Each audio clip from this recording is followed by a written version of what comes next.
You break the bones in her feet. She screams. Her mother watches. This is your job.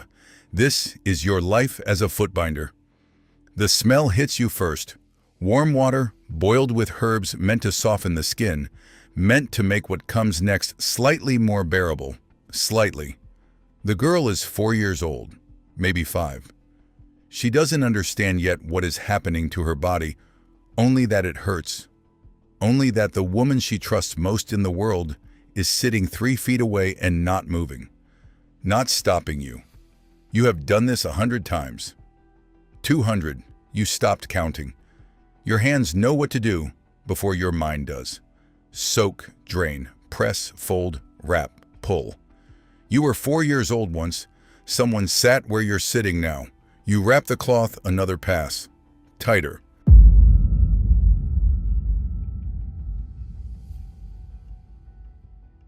You live in a village in Hunan province. The year is 1895. The house you work in today is modest but not poor. Clay walls, a low wooden table, dried garlic hanging near the door. Outside, rice paddy stretches flat to the hills. Inside, everything smells of incense and wet cloth. Your kit is simple. You've carried it for 30 years in a cloth bag. Strips of cotton binding, each 4 to 5 feet long, washed and dried stiff. A small basin, a cake of alum to help toughen the skin, scissors, needle and thread for when things go wrong. You are 61 years old. Your own feet are 3 inches long. You have not walked without pain since you were 5. In this village, you are respected, trusted. Mothers send for you the way they send for the midwife. There is a waiting list. Daughters must be bound before they are too old, before the bones harden, before the window closes, and a bad binding is worse than none at all. You are not a bad binder. Everyone says so. You drink your tea. You smile at the mother. You ask the girl her name. Her name is May. You tell her to put her feet in the water.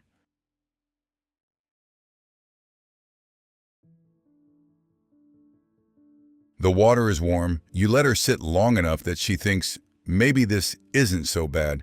Maybe this is just a bath. Then you drain the basin. You take her left foot in both hands. She's small enough that her whole foot fits in your palm. You can feel her pulse.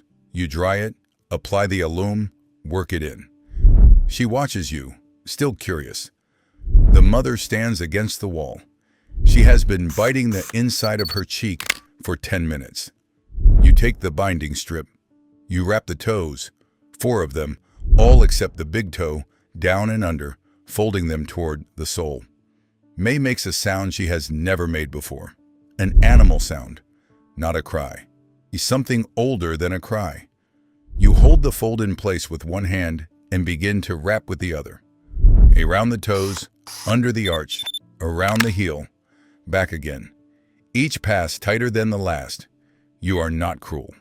You are efficient. Tighter. Her foot is changing shape in your hands. She is screaming now, fully screaming, and the mother has turned her face to the wall, and you wrap the cloth one more time and reach for the second foot. By the time you are done, the bindings are firm as wood. Not finished, this will take months, but started. The bones will grow the way you've told them to grow. You tell the mother, keep them tight, change them every 2 days. No matter how she begs, you accept your payment. You leave.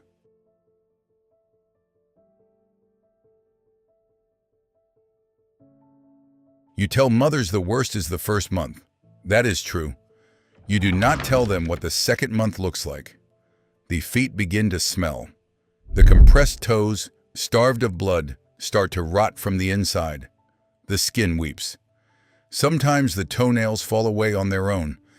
Sometimes a toe must be removed. This is not an accident, not a failure.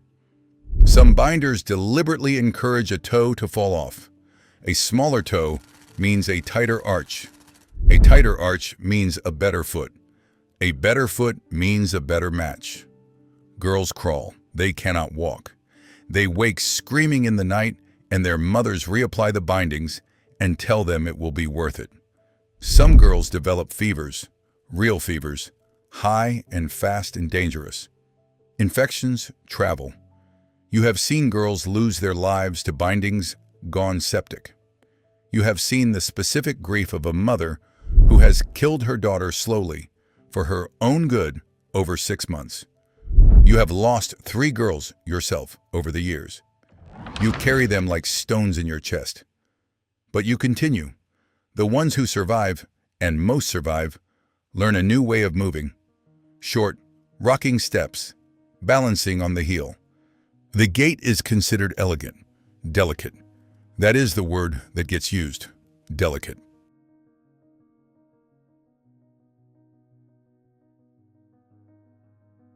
A girl with unbound feet is a girl no one will marry.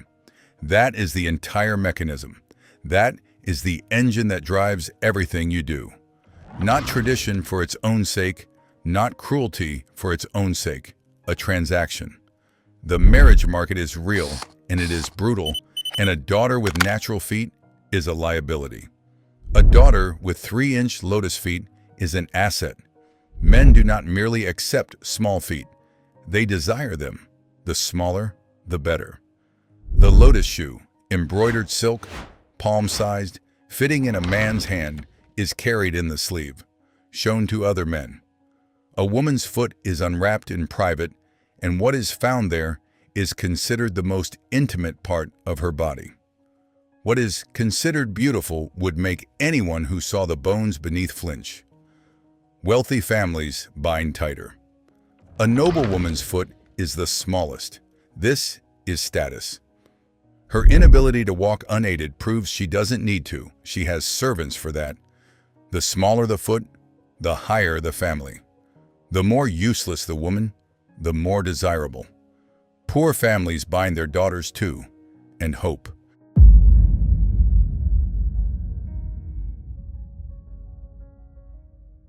You were 4 years old when they did it to you. Your mother did it herself. She couldn't afford to hire someone. She learned from her mother, who learned from hers. She cried the whole time. You remember that. You remember that her hands were shaking and she kept saying, "I'm sorry, I'm sorry." And you kept reaching for her and she kept pulling away and wrapping tighter. Your mother is the reason you walk the way you walk. The reason every winter your feet ache so deeply you cannot sleep. The reason you have never once run, have never stood in a field and felt the ground properly, have never known what it is to stand with your whole foot flat on the earth. You do not hate her. That is the part that is hard to explain. She was trying to give you a life. She was doing the only thing she knew. She was afraid of what would happen to you if she didn't. And she was right to be afraid, because the world she lived in was not a world that made space for women who couldn't perform this particular kind of damage to themselves. And now you sit across from other mothers, and you watch them be afraid, and you pick up the cloth, and you try not to think about it.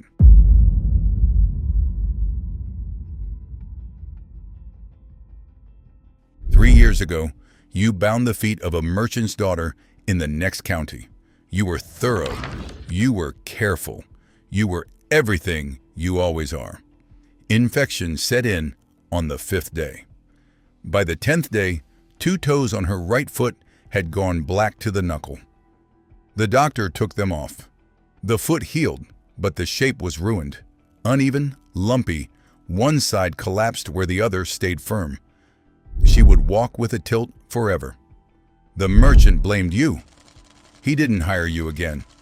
He also didn't stop seeking a husband for his daughter.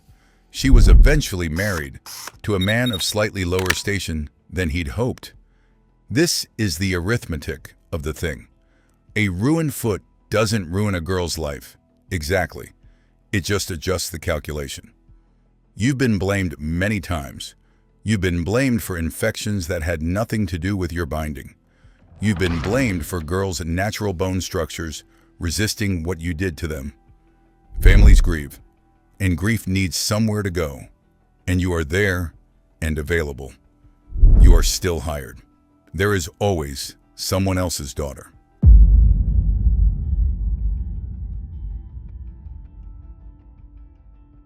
The thing no one talks about, the thing that sits in the center of all of it. The mothers. The mothers are not monsters, not one of them. Every mother you have ever worked beside has loved her daughter. Every one has sat with her hands clenched in her lap, has looked away, has cried afterward, privately in the dark, has come to you the next week because the binding must be changed and she doesn't know how, and you do. Some mothers do it themselves, some can't. Those are the ones who call for you. Daughters beg. This is constant. The begging, please, please stop. Please, mama, fills the rooms you work in. You have sat in this exact configuration so many times. The girl crying, reaching for her mother. The mother pressing her back against the wall, looking at the ceiling, jaw tight. And the daughter learns eventually that the reaching does nothing, that the mother will not stop it, and something changes in how she reaches. And then eventually she stops reaching. That is the moment you try not to think about. Long after you've left, long after the coins are in your bag and you're walking the road home. That particular moment when the reaching stops. Someday, that daughter will have a daughter, and she will call for someone like you, tighter.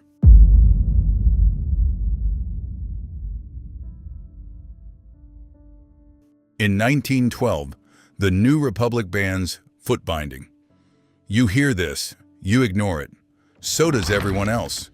The ban exists on paper the way many things exist on paper. Officials in cities write it down. Mothers in villages keep rapping. What else are they supposed to do? Let their daughters be unmarried? Laws do not change marriage markets overnight. For another 40 years, quietly in back rooms, daughters continue to be bound.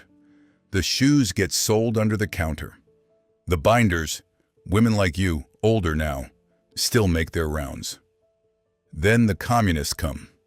Their campaigns are not quiet. There are public meetings in village squares where women are made to unwrap their feet in front of their neighbors. Old women, some of them your age, some older, sitting on platforms, being told to show what their feet have become, while officials stand and explain that this was feudal oppression, that it ends now. Some women refuse. Some women have kept their feet bound for 60 years, and unwrapping them now causes a different kind of agony. The skin has thinned, the bones have set for decades, and exposure to air and pressure is its own torture. Some women die from the unbinding. The practice ends, violently as it lived.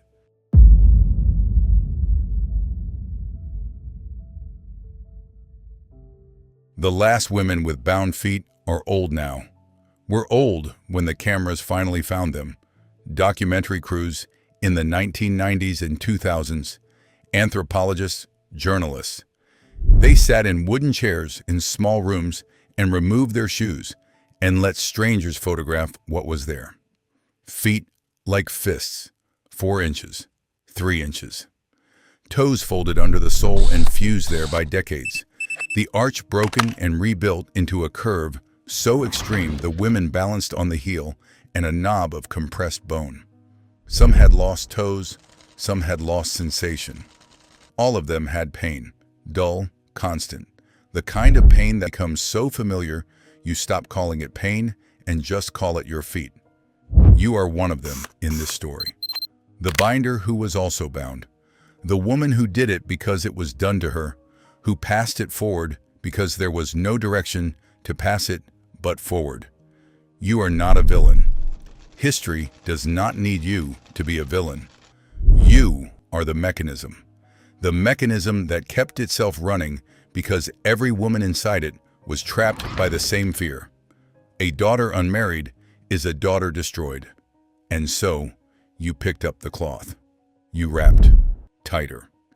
There is no clean ending here, no redemption, no moment where you understood and stopped. You lived your whole life inside the thing you were born into. So did the girls. So did their daughters.